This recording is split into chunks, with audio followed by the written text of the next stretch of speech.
Hey guys, what's up? I'm going to make this quick and short. I don't usually do these before an episode, and I won't make it a habit. But just wanted to come on and give a formal introduction for the next guest. If you want some good insight from a professional that's been doing it 20 plus years, ran the Comedy Store for a short amount of time, his own show in Vegas, then this next guest I have on, John Caparula, is one that you want to listen to. He has been doing it a long time, has a great fan base. I know he's very well known here in St. Louis. And I just want to say thank you, John, again, for giving me your time. I appreciate it. I'm more than grateful. I've had no one else as big as you on here, so I really do appreciate it. I know you could have been doing so much better things with your life than talking to some skeevy stoner wannabe comedian. But anyways, I also want to say thank you to the subscribers, 100 or so on YouTube and 40-something thousand on TikTok, and appreciate it. It is pretty cool. Thank you, and I'll shut up and get to the episode. Here's John Caparula, and we also had to do it on FaceTime. He wasn't at the basement. Just deal with it. I won't make a habit of that either. Thanks. Awesome. I know you've been out on doing some shows lately. Are you still out of town on the road? Not right now. I'm at home in Las Vegas right now. Yeah, it's been, I've had a couple weeks off, so yeah. Awesome. Yeah, I knew you were out here in St. Louis not too long, a couple weeks ago. So yeah, that's when I reached out. I think that was originally when you asked me to do it, and it's yeah, it was hard to fit it in, but I'm glad we could now. So awesome, great. Well, this is it's pretty much like a lot of the other podcasts. Ask you some questions, go over everything, pick your brain a little bit. I really do appreciate you accepting the offer and coming on here. Absolutely. Definitely a big fan for a long time. Yeah, I know a lot of people are because you come to St. Louis quite often. Yeah. It's become one of my my favorite cities because for whatever reason people like me there, I guess. Yeah, you you got a good following here, which is St. Louis is a tough one because we don't have we're not known for the city of comedy. But it took some time, but it's aside from like Cleveland obviously is like considered like my home city, even though like that's not really my hometown, but it's near there, and so like that's like a going home trip for me. But other than Cleveland, it's pretty much on par with Cleveland actually. Like as far as just how much I really love the clubs. Well, clubs now because they have the St. Charles one too. St. Charles one's nice. Yeah, it's just a great relationship with them.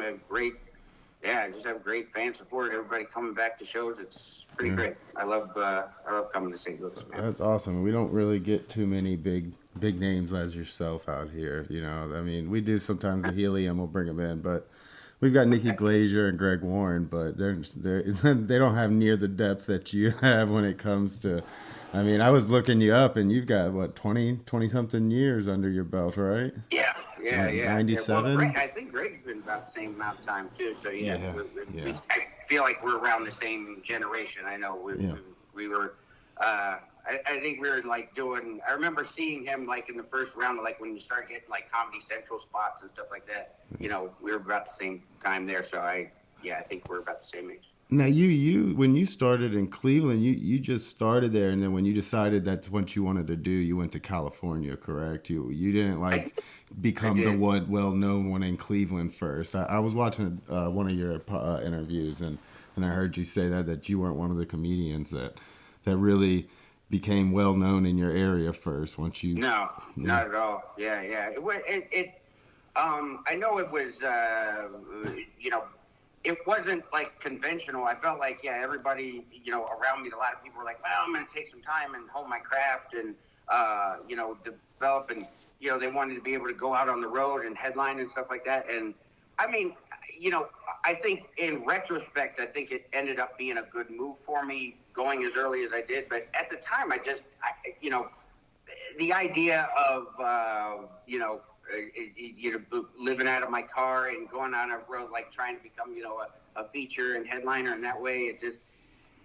That seems scary to me. And I wanted to be able to, I just wanted to go and see how good I could be a comedy. And plus I felt like it was easier to try to go develop away from home, and so I didn't have anybody I know showing up at shows and stuff. So, so I could suck in private, basically. Yeah. But, I get clients sometimes. It ended up being good for me doing it that way. Yeah. Would you, is that something today with the way we have the internet and everything, that then social media is a good way to still go? Because I hear some people that say to go. I've got like one of my buddies out here, he's up and coming, Reggie Edwards, and he goes back and forth from New York with Nate Orton, and you can definitely tell the guys that go and live in LA or New York for a year or two and then they come back, it's like Jesus, like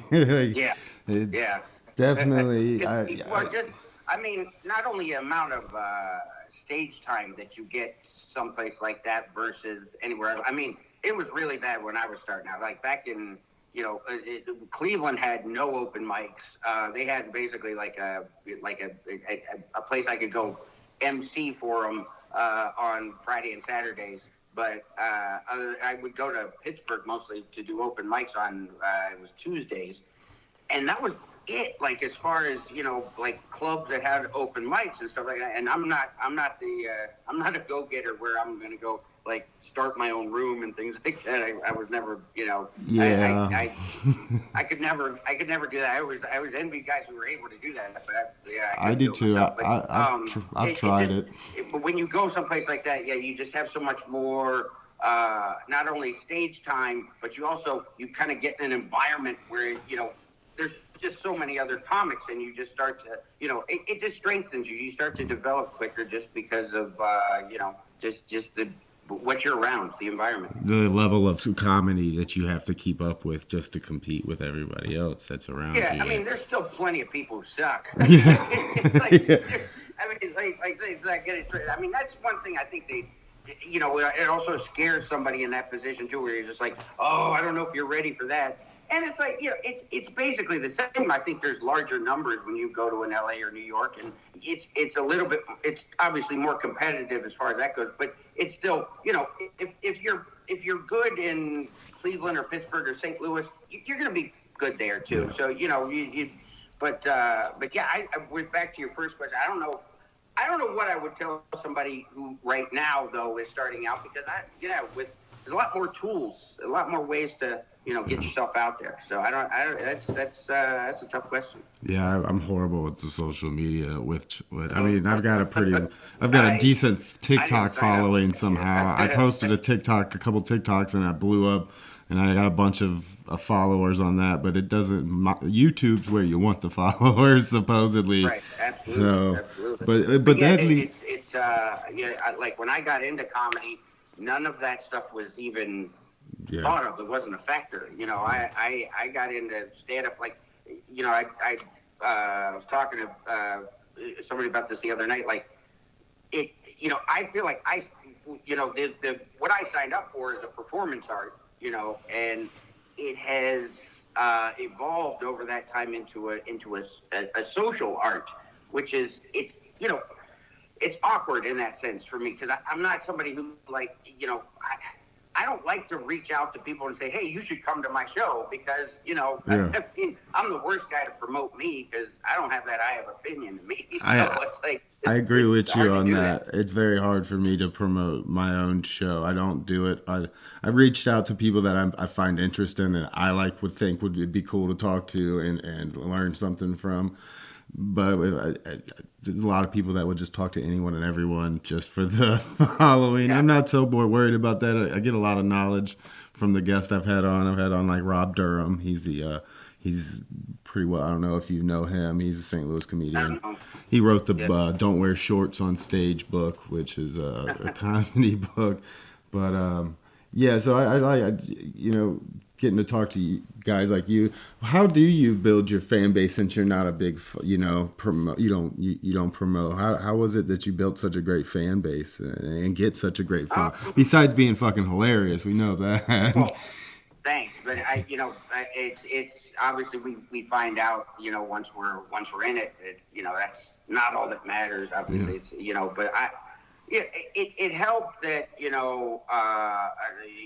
Chelsea lately was a big thing for me. I mean, all the other things I did kind of they all helped, and just being whether I was doing the Comedy Central special or anything like that, it's like all those things help. But Chelsea lately was the sort of the thing that was really that it got me a lot of fans. It got me a lot of female fans, which helped because as far as like date night and things like that, people started to like both people both the dude and the chick knew me from something, and that helped a lot. But as far as proactive measures, it's always been a weird thing for me as far as drumming up a fan base. Caplets has helped over time. I think a lot of people have started to see that, but it's I'm not a real proactive go-getter as far as the online stuff. Yeah, I get it. Do you feel like because you were a big guy at the Comedy Store, you ran that for there for a while, like at the like you were one of the main headliners there that was performing there a lot, that from what I've learned and seen and everything and remember from, and that was home for a long time. I started out there as a doorman, and I answered phones and stuff like that. So, I really, I felt like I really represented that place. I think like the way Mitzi kind of had it in my, like the way she designed it, which was, sort of, developing somebody she felt like had talent and going through the whole grind, and it's not fun early on, man. It's tough. You were in there with the big dogs. Like you performed. You were there. I mean, with all the big names that are still out there today. I mean, you were. Yeah. Damn, you have to like that has to raise your that makes you be better. It must suck because those are all you all are killers. It's like.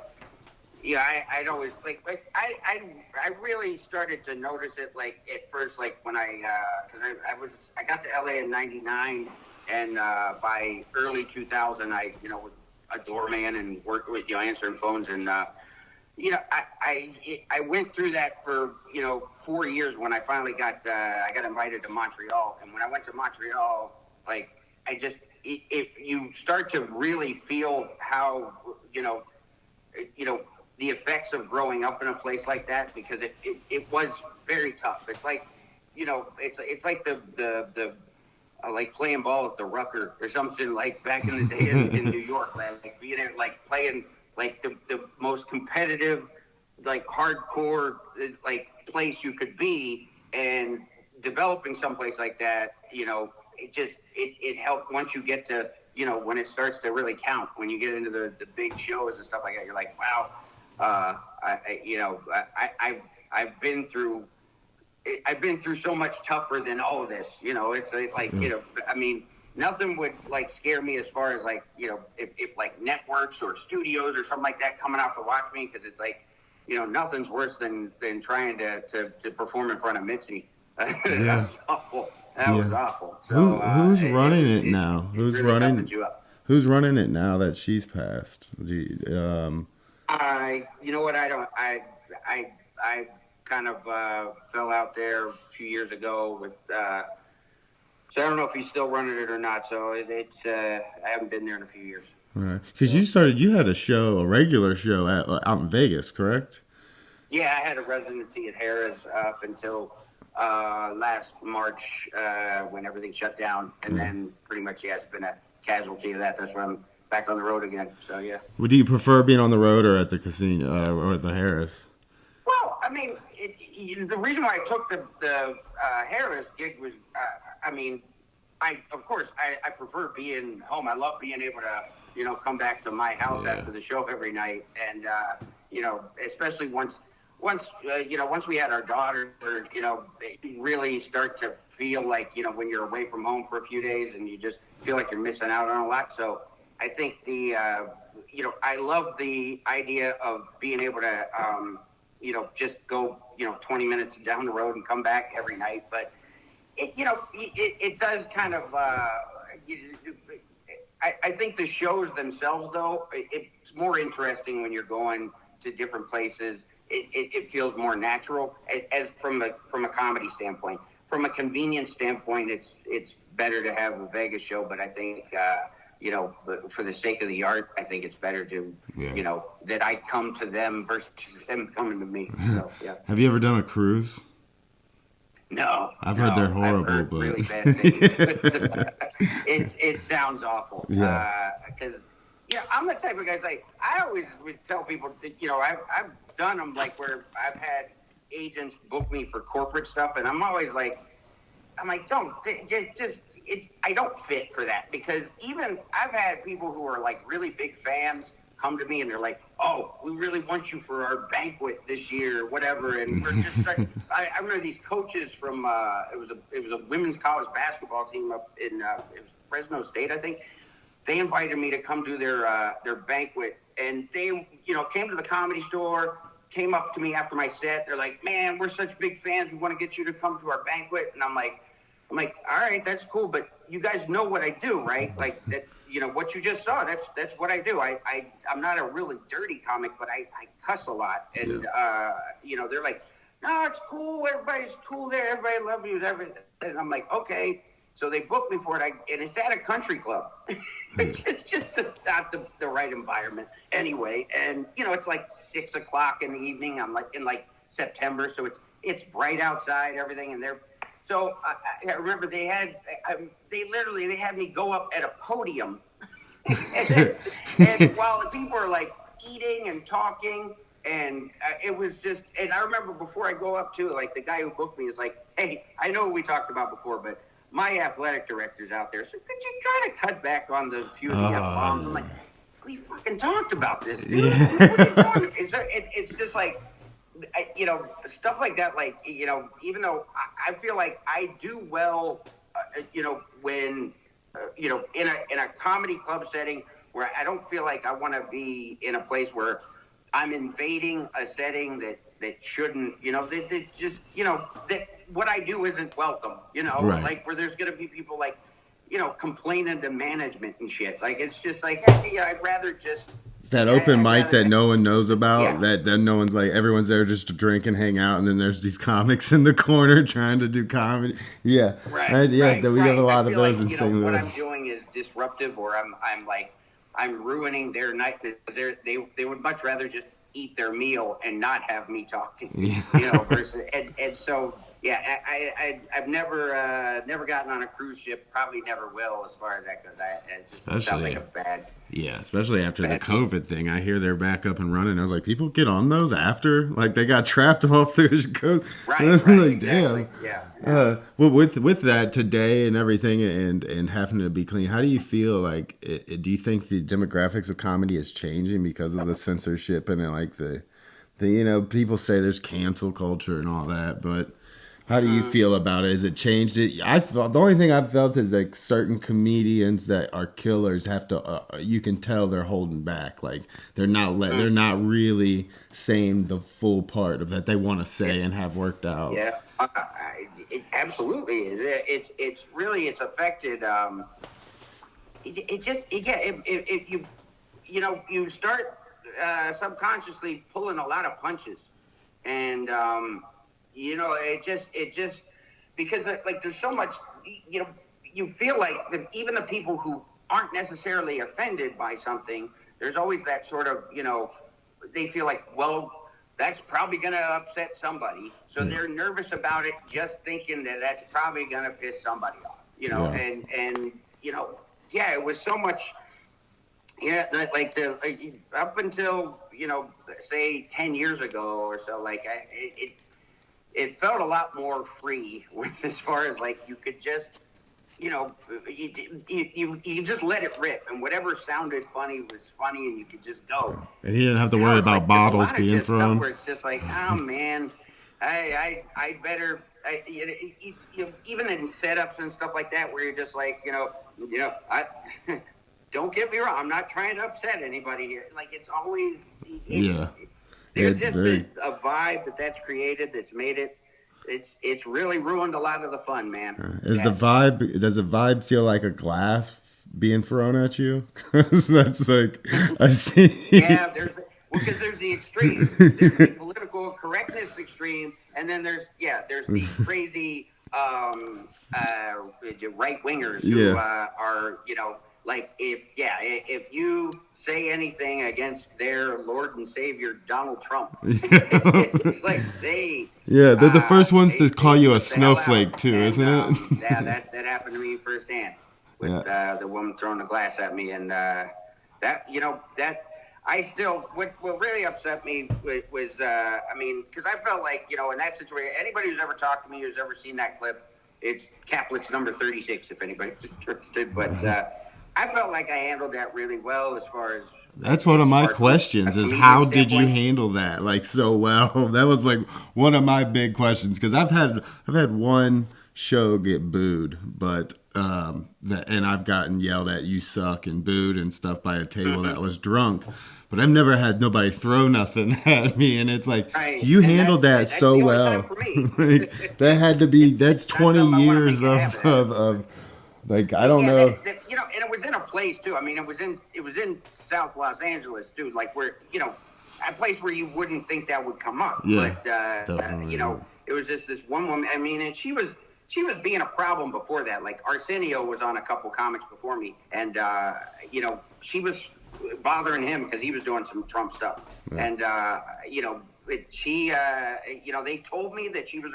I don't know why they didn't get rid of her before that, because I was on like 8th or 9th that night, and she just it was just from the start. Because I remember, I mean, with Caplic's, I was generally writing most of that material like on the way to the show. Like I would just, I'd bounce stuff off my wife while she was driving or whatever. And I remember when I said that one in the car about Trump, it was like, she laughed. I'm like, oh, that's a killer. I'm gonna do that. And and as soon as it came out, like, I mean, and it wasn't even, I mean, if you watch this, like, I just called him a dick. Yeah. That's really all it did. And she just gets up, starts cussing me out, says, fuck you, 3 times, I remember, just right in a row, rapid fire. And that's when I reacted, and, and then she got set off when I told, on your way out, remember, you can suck my balls. Yeah. She just wasn't happy about that. She did not like that. And, I mean, the thing I was proud about is, like, that show should have ended, really, at that point. Because it was crazy. Like, everything just fell apart. Like, the audience was pissed at her. Everybody, like, threw shit at me. And, But you were still making jokes. I brought on the next guy. There were 2 more comics after me. And the worst part of it was that, I ended up never going back to that club again. I went there for 12 years, and the owner of that club at the time, he treated me like a son almost, like for 12 years. I really loved that club, and man, that turned out, he was like mad at me because it ended up getting, going on TMZ and stuff like that. Yeah, and, it got big. Which, it's a long story, but well, that's still, he should have had your back because it's on video that you did nothing wrong. Like, that's comedian's job is punching up, and politicians is punching up. Right. It's you hit both sides, and like there's plenty of material right now with Joe Biden. If you just watch any news clip right now, there's plenty there, and there's still plenty on Trump. Yeah. But it's like a waste that you can't do it because the crowd is gonna get so butthurt. And that's the thing is, like, you almost feel like, because I'm down the middle, like I think all politics, I think Republicans and Democrats, they all suck. They're all they're terrible. And so I hate though, like if you do like, if you do an anti-Biden joke or whatever, you say something about him, like you get this like ruckus round of applause, and it's like you just feel like dirty because it's like whoa. Yeah. It's because Ty Biden does not being out pro Trump. Yeah, you start getting "Let's Go Brandon" not what I meant. chants and shit in the crowd. Yeah, I don't know. There is a political extreme today. Like, definitely more of a. It seems more like a sports loyalist, like a way people are with sports teams. Yeah, Like, it's a very us versus them type of thing. Because that was the thing about when Trump was in office. Like, I'd never seen a president. Even like I grew up with. Well, I was born when Ford was in office, but first president I remember really was Reagan, and it's I've never seen a president so like so happy to divide everybody. Where it's just like he's not like a guy who's like, all right, I know that other side doesn't agree with me, but we're gonna try to all live together. It's just his attitude was, well, fuck them. yeah, that's You're the president. You can't do that. Yeah. And that's what Want to bet? Watch. It sort of legitimized all that belligerence with everybody. So it's like, and I mean, not that it wasn't boiling up before that, but because I think last time I voted was for Obama. Actually, I voted, and obviously it's like he was just the same shit as usual. Yeah, that was the last time I voted too. None of those promises got fulfilled. It was still just the same old bailouts. Yeah, that's and so I feel like it was boiling up before then, but I think people it's gotten to a point where people can't stand to be around or they can't be around anybody who doesn't think like them, who isn't on the same side as they are, and that's been coming long before Trump, but it's at a head. Who was it? I forget which comedian it was. Somebody, I've read it not too long ago about when you treat your politicians as a joke and take your comedians as serious, like it's some saying from like Bob Newhope or some shit, and right. Yeah, and it's true, and it's because I've always said with anybody if you're going to a comedy club, it's like you should just assume there's probably something you're gonna hear that you don't agree with. Yeah. And it's like you have to like that woman who got mad at me. It's like, what do you think's gonna happen from me telling this joke, from me saying Donald Trump's a dick? What is it?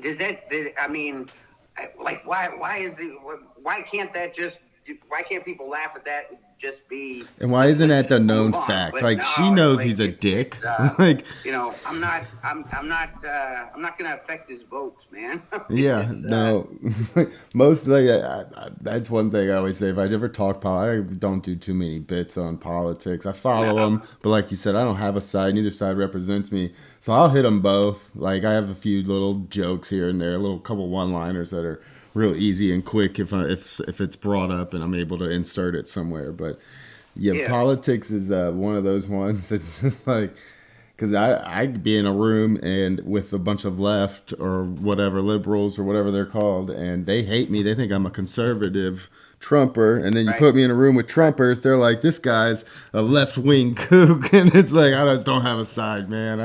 You know what? I had that happen in one of my shows on the road recently. Like, there was I remember a woman came up to me after the show, and it might have been St. Charles, right? But she hands me a business card. She's like, hey, it's a listen to us. We got a conservative internet radio broadcast or something. I'm like, what did I say to make her think that I was that I'd be like, yeah, all right, cool, yeah, let's like I thought I made it clear.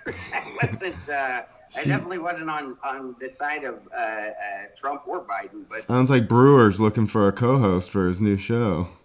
Right. It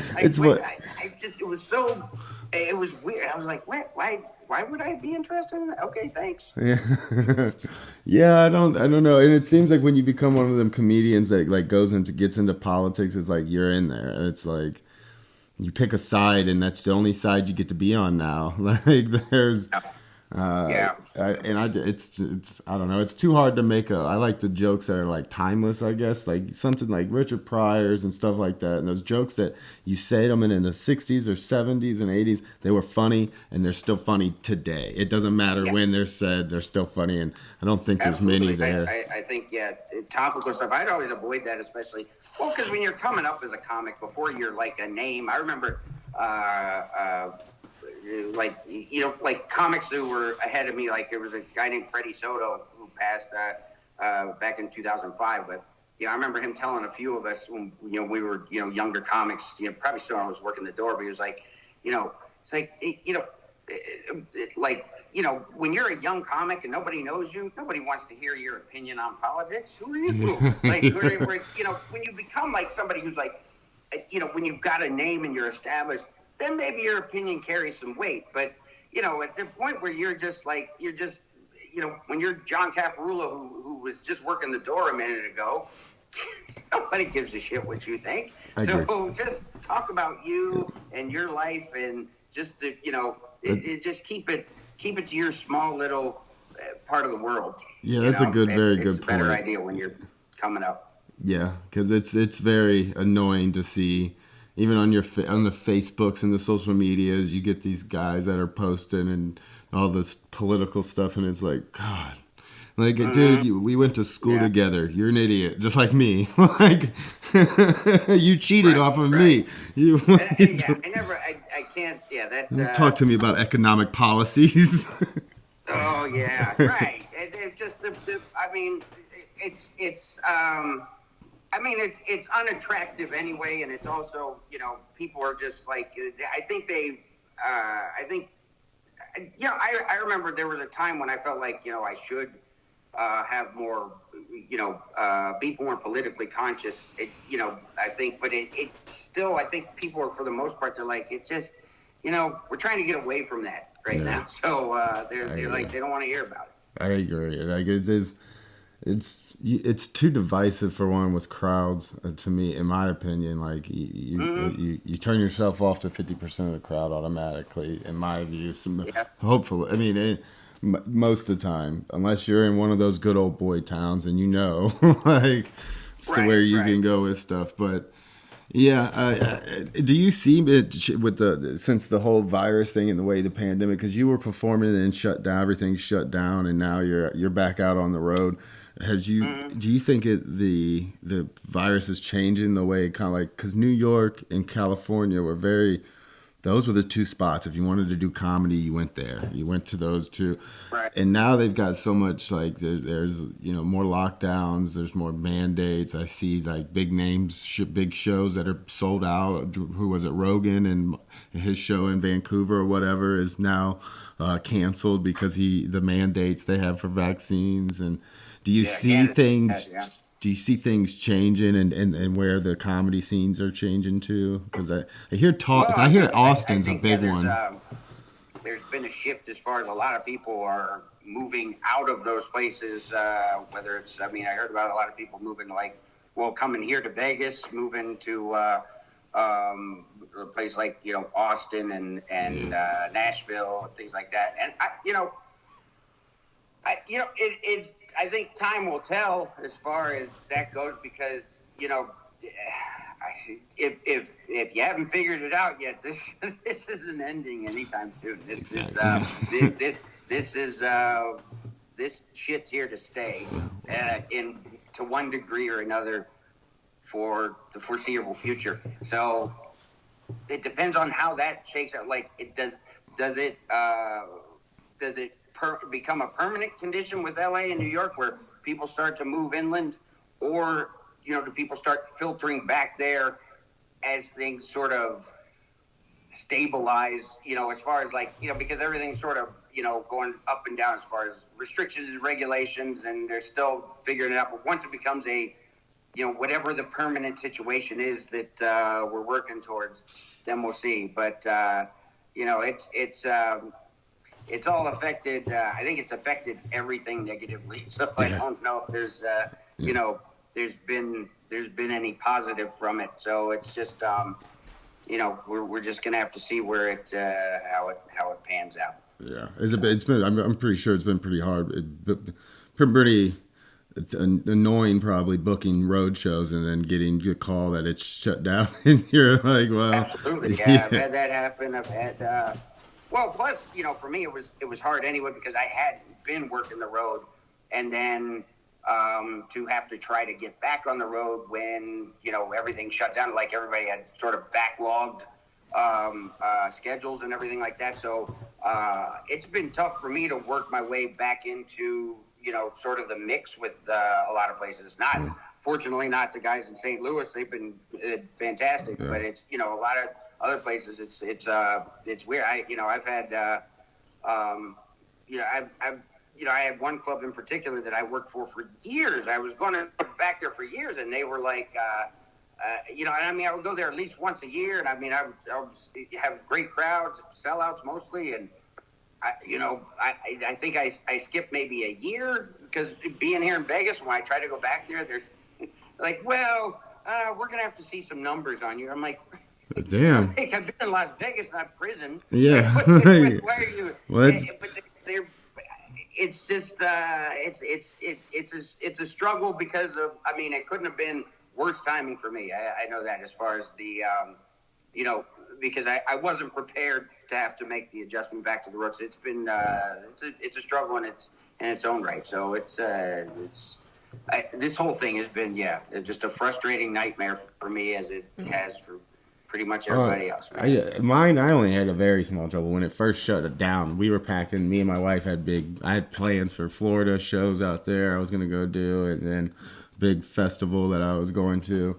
And I'm packing the car, and then we get with the news that they're shutting everything down, and it's like, motherfucker. So, and it's funny too, because when you go from place to place too, like, how they're affected and their restrictions and things like that they've been under is different for every place too. So, because you go someplace like, I know, like when I was in St. Charles, like there hasn't been a mask mandate there for you guys in a long time, but like they reinstated it in Vegas. Like I think they gave us like 6 weeks off last year and then put it back in effect. And so everywhere, because I'm, with the airport and everything, you have to wear it. So I'm used to wearing it. And then like I would, I'd come off the plane and go into Walmart or something like that to get groceries, and I'm the only one in the mask. I'm like, oh, so you guys, oh, good. Yeah, I can have a mouth here. We did in the beginning. It got a little rough out here.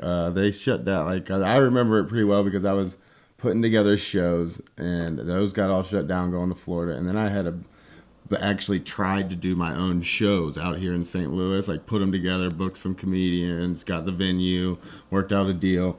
Twice it got shut down on me. Like if we opened up, I redid it all, rescheduled, got the distributor, all that other shit, and then it got shut down again. And I was just like, this is bullshit. Like I'll let somebody do this. In some ways, like because I had to take 4 months completely off when everything shut down last year, and then when I started going back, like the first place I went was Cleveland, and I remember they had everybody so spread out in in the seats and everything. Like from a comedy standpoint, it was kind of I guess it had a positive effect in the idea that it was people were more relaxed because they weren't so shoulder to shoulder. Yeah. But you didn't have the high energy sort of laughs and things that you're used to. But it's it was it had a different feel. In some ways, it was kind of cool, but for the most part, it's like I hate acknowledging any positive that comes out of this because I hate the reason for it. So. I know we had a new venue open up out here. It's a concert venue. We have the guy owns too. I forget the name of it, but it's nice. And he had just opened it, just built this whole new building, and it's I think. And then COVID shut it all down before he even had one show. Like he's getting the sound system all set up and tuned in, so they let us have some shows there since it was so big, and we could have a decent. Comedy shows can have a smaller crowd, but they were so spread out. It's like they had 6 foot tapes, 6 foot radius, and there was only a certain amount of people, and it was like, damn, like every comedian was like, man, it's hard. All the restrictions are so arbitrary too, because it's like they don't. like in Vegas, like, the first 6 months of it last year, it was just like no live shows at all. Nobody could do anything. And then when they started to relax the regulations, all they did was they said, okay, everybody in the audience has to be whatever 6 feet. I think it was 6 feet. It might have been 10 feet, but I just remember it was. It was 6 feet for the audience, but I remember they said the performer on stage had to be 25 feet from the nearest audience member. And it's like, what? If it's 6 feet for like, how far do you think I can spit here? And so we had to have, like, I remember I was doing a show in in Old Vegas, like a friend of mine was running, and they had like tape on the stage, and you had to stand way at the back of the stage, and everybody in the audience was way up here, and it was just a nightmare. It felt like testifying for Congress. It was just really there was no way to establish a connection with the audience. It was awful. Yeah, I know that. I know a few comedians that just do like pretty much crowd work. We have one out here that's pretty amazing. He's so like, I don't know why he's not being more well known, but his name's Kyle Fields. He's all crowd work, and he's like just in your face 110% of the time, just like, and it doesn't matter if there's one person in the crowd or 100 people, and he gets to everybody too. It seems like, and it's just like you could tell COVID really put it like it stuck a fork in his game. Like he wasn't. That's got to be a killer. Yeah, that's rough. But I usually do get there's comedians I usually ask. I feel like I can see it with a lot of newer comedians that come in, and they first feel like when you first finally figure it out, it kind of clicks for a minute. Like, oh, I get it now. I know what an actual how to do a joke and what I should be doing on stage.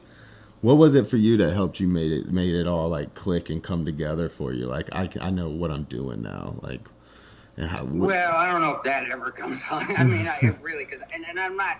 It sounds like I'm joking, but it really. I don't think there's ever a time when,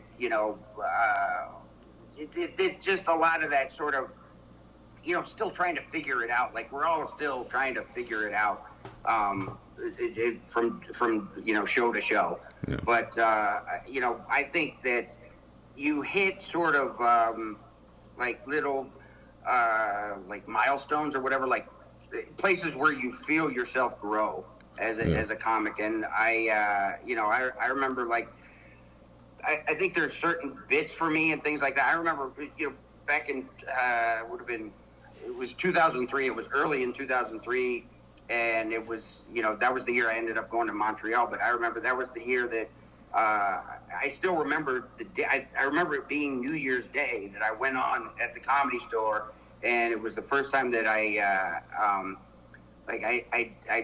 because I was working at a golf course at the time, and it was the first time like I ever like did that whole bit like about catching gophers and getting attacked by a swan and all that shit, and it was a real moment where I felt like that was one of the first times I felt so close to being like myself on stage, as opposed, like, because that's what kind of motivates you to do comedy in the first place, is you're funny with your friends, and you're funny in whatever social setting, and so trying to be that way in front of a room full of strangers with a microphone, it's a whole different animal. Yeah. So getting to that point where you feel like I feel like I've tapped into that. I feel like I'm sort of like, you feel like you're as funny on stage as you were off stage. Yeah. And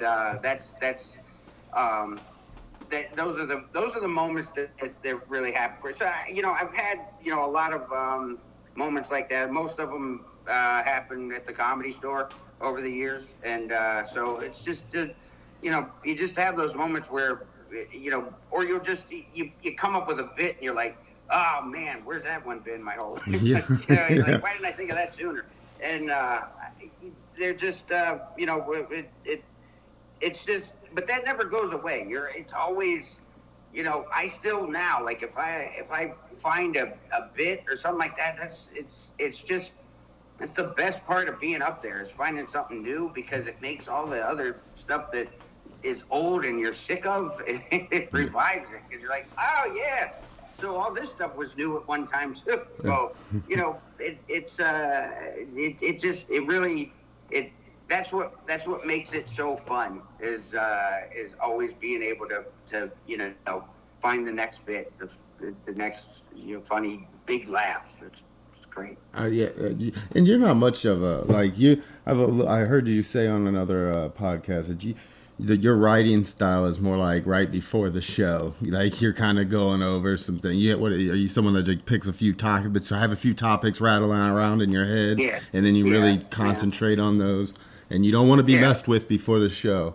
Which when I heard you say that, I was like, I know that feeling. I find topics that I want to talk about, but it's always like, for me, it's always been like, and I wasn't conscious of this for a long time, but it was like, what it really is like, okay, if I know I got one good laugh in something, that sort of makes me comfortable enough to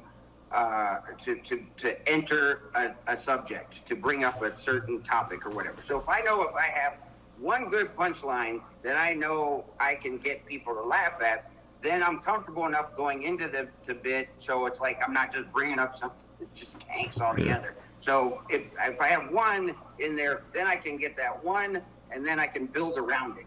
And so you have the one good line, and then you can sort of go, okay, well, let me go this way, and see what you can make around it. And then for it over time, you got a big behemoth bit that that you will really get sick of. That's sort of how I've always crafted things. Yeah. So, and you have 2 specials out, correct? And then all the caplets. Are you working on a third one? I mean, I don't really count my first Comedy Central half-hour special, but technically that's one. But it's mostly the same stuff that was in my hour special. That was a couple years later, Meet Cap. So yeah.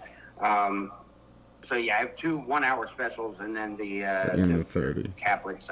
We did 45 of those. So. Nice. And the are you working on a new one right now? Is that what you're out on the road doing right now? As you're putting together a new hour? We were actually working on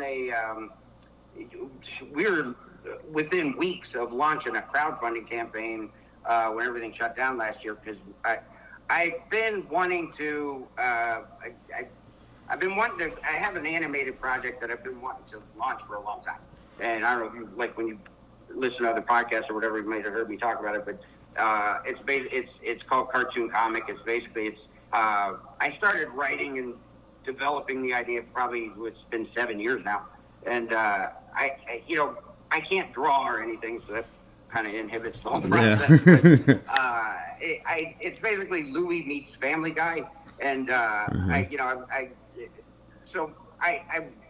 in wanting to create the animated project, I wanted my next special to incorporate that somehow, because I essentially want to turn myself into a cartoon.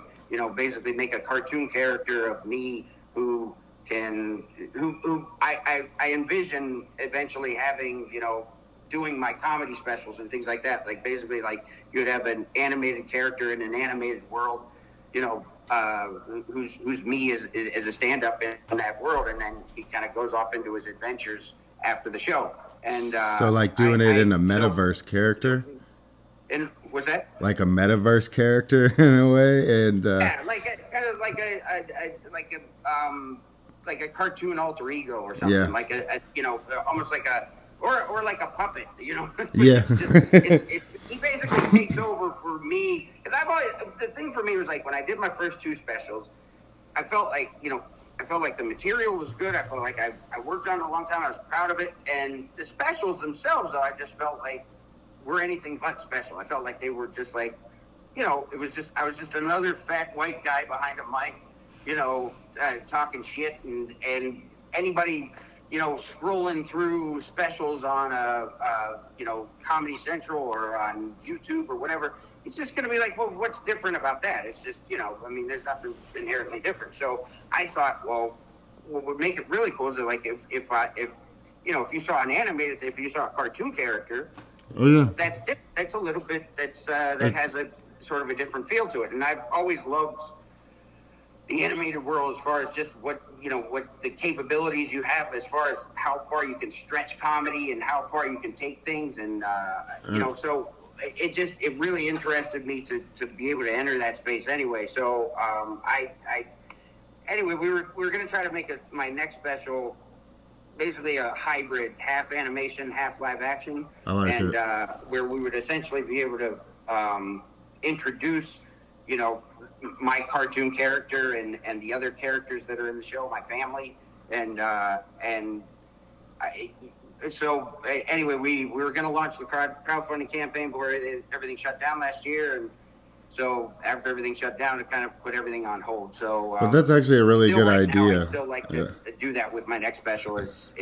And that's the intro to something besides just a special that you're done with. Now you're introducing something that you can keep tapping into. You can make mini episodes and many specials. That's actually brilliant and great branding and marketing as well. Like, because that is one thing with comedy is once you put your hour out there, it's out there. You're not too many. Seinfeld did it not too long ago, went out there and did a bunch of jokes that he's done before, but it's Seinfeld. He's allowed to, I guess. Yeah. But that's actually brilliant.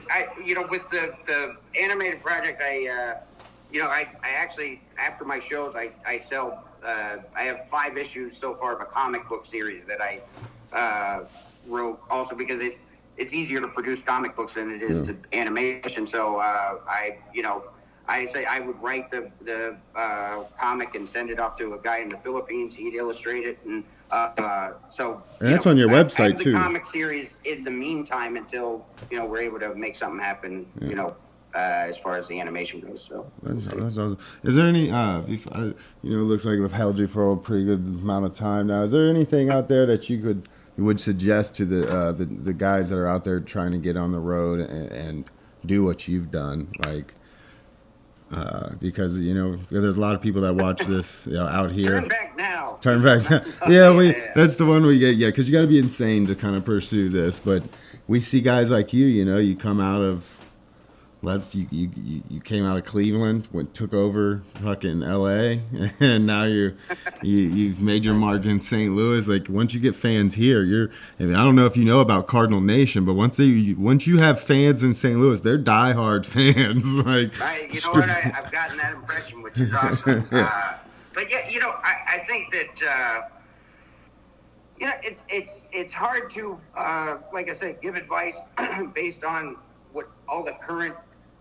Just the way you approach comedy is different now than you did when I started in '97. But I think that the number one thing is just you really have to love doing comedy and really have to love, because the only thing that you're going to get out of it is the experience, is the art, for a long time. And I think that. Where am I going with this? Well, somebody asked me about this before, but is as far as like, as you progress in stand-up, have some pride in yourself and know that what you bring to the table, is valuable, because I think I think we all sort of. When we enter the comedy world, you kind of have to enter it by groveling. You're begging for stage time. You're begging for, you want people to laugh.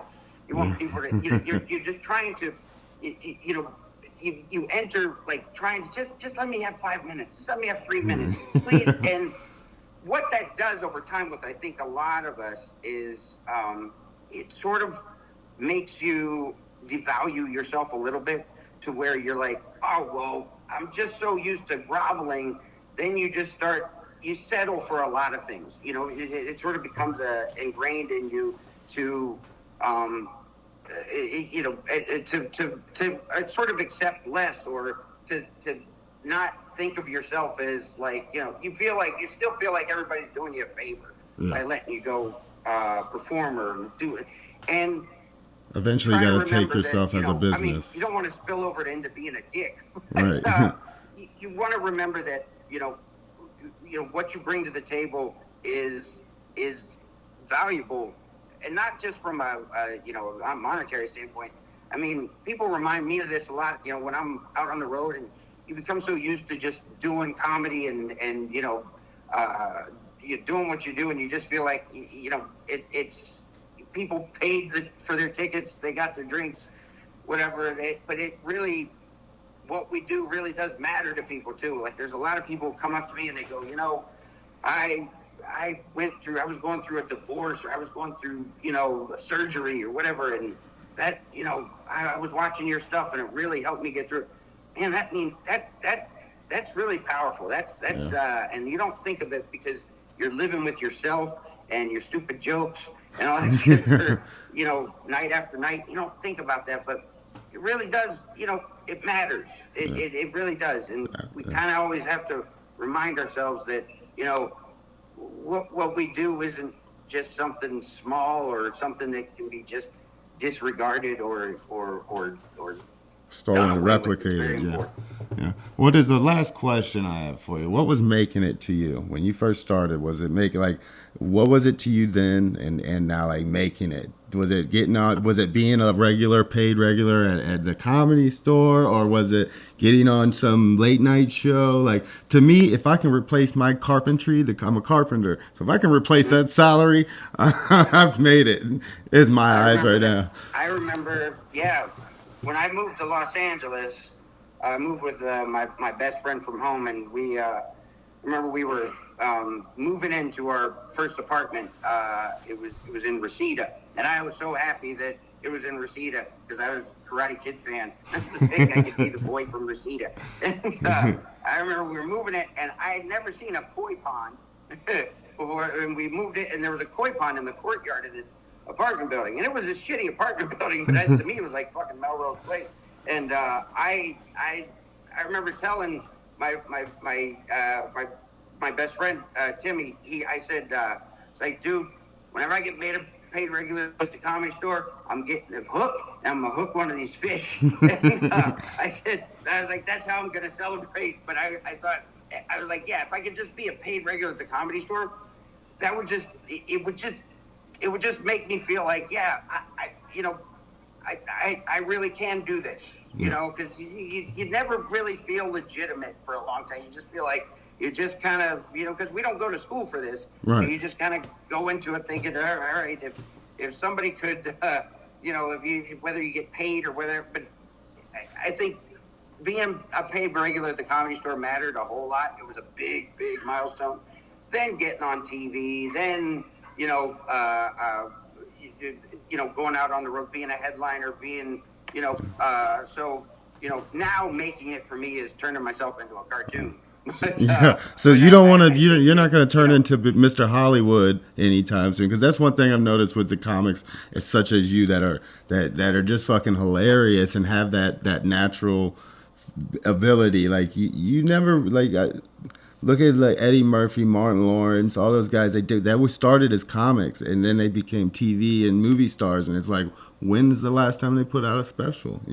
Right. But they don't do the road no more. None of that. Like, what you don't want to sell out. You don't want to become a TV. You're comic through and through, right? Yeah, I think that's always been the case for me, because and I remember looking at guys like that. You're like, well, why would they stop doing stand-up? But I think, I think for the guys who are just, it's in their bones, that's genuinely who they are. Like, we talked about it before, like Chris Rock. I remember watching Chris Rock. I mean, here's a guy who, I think he's done it as far as anything that you could accomplish in the world of stand-up comedy. Yes. Chris Rock did it, because not only did he become a household name, not did he become, a millionaire and a movie star and everything, but Bring the Pain was he made an iconic special, like one that everybody remembered, everybody was quoting, all that stuff, and that's very rare. There's only a handful of guys who have done that, but still, 10, 15, 20 years after that, he'd be at the Comedy Store. You'd see him on stage, still trying to find the next bit, still grinding it out, still trying to to see if he can get better at this. Yeah. And that's somebody who, you know, or Seinfeld too, like look at what he's done after his show. He didn't really need to do anything after his show, but obviously it's who he is. So yeah, I've always seen myself as a guy like that who will be doing it no matter what happens. Well, we all hope so, especially us here in St. Louis, because we like you out here, man. And I appreciate you.